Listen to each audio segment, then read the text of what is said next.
ক্ষমতার অপব্যবহার করে জালিয়াতির মাধ্যমে পূর্বাচলে রাজুকের প্লট বরাদ্দ নেওয়ার দায়ে শেখ হাসিনার বোন শেখ রেহানাকে ৭ বছরের জেল দিয়েছেন আদালত।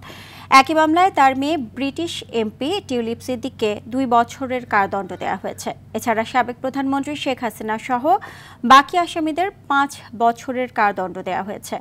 একই সঙ্গে প্রত্যেক আসামিকে ১ লাখ টাকা জরিমানা করেছে ঢাকার বিশেষ জজ আদালত ৪-এর বিচারক রবিউল আলমের আদালত। এ রায় দেন। সাদিয়া কানিজের সহায়তায় দীপ্ত চন্দ্রপালের রিপোর্ট। রাজুকের পূর্বাচল নতুন শহর প্রকল্পের প্লট জালিয়াতির ৪র্থ মামলার রায় ঘোষণার জন্য সোমবার দিন ধার্য করে আদালত। সকাল থেকেই ঢাকা মহানগর দায়রা জজ আদালতে পুলিশ বিজিবির কঠোর নিরাপত্তার চাদরে ঘিরে রাখা হয়। সকালে আদালতে হাজির করা হয় এই মামলায় কারাগারে থাকা একমাত্র আসামি রাজুকের সাবেক কর্মকর্তা খুরশিদ আলমকে। সব আসামির বিরুদ্ধে দুদকের অভিযোগ প্রমাণিত হওয়ায় বেলা 11:15টায় শেখ রেহানাকে ৭ বছর, তার মেয়ে টিউলিপ সিদ্দিককে ২ বছরের কারাদণ্ড দেন আদালত। এছাড়াও শেখ হাসিনা সহ বাকি ১৫ আসামিকেও ৫ বছরের করে জেল দেওয়া হয়েছে। টিউলিপ সিদ্দিককে ২ বছরের কারাদণ্ড, ১ লক্ষ টাকা জরিমানা, অনাদায়ে ৬ মাসের কারাদণ্ড। শেখ হাসিনা সহ আরও ১৪ জন আসামিকে ৫ বছর কারাদণ্ড, ১ লক্ষ টাকা করে জরিমানা এবং অনাদায়ে ৬ মাসের দণ্ড।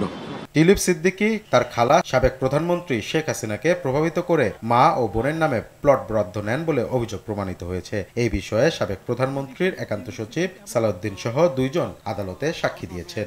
টিউলিপ সিদ্দিকী তার খালাকে এই কথা বলেই প্রভাবিত করেছিলেন যে যেহেতু আপনি ৩টি প্লট নিয়েছেন, আমার মা এবং ভাই বোনদেরকেও 3টি প্লট দিতে হবে।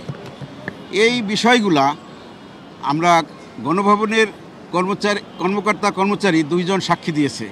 দুর্নীতিবাজ ও তাদের সহায়তাকারীরা সবাই অপরাধী। ভবিষ্যতে ক্ষমতাধর ব্যক্তিদের জন্য এই রায় বড় বার্তা বলে জানিয়েছে আদালত। বাংলাদেশের জনগণের জন্য আমি মনে করি যে এটা মাইল ফলক রায়, যে পরবর্তীতে যারাই আসবেন দেশের শাসন ক্ষমতায় তারা অন্তত একটু সতর্ক থাকবেন যে আমরা যেন কোনো দুর্নীতির সাথে জড়িত না থাকি। এর আগে একই অভিযোগে 3টি মামলায় শেখ হাসিনাকে ২১ বছরের জেল দেওয়া হয়। এই ৩ মামলায় তার 2 সন্তান জয় ও পুতুলকেও ৫ বছর করে সাজা দেওয়া হয়েছে। দীপ্ত চন্দ্রপাল, RTV, ঢাকা।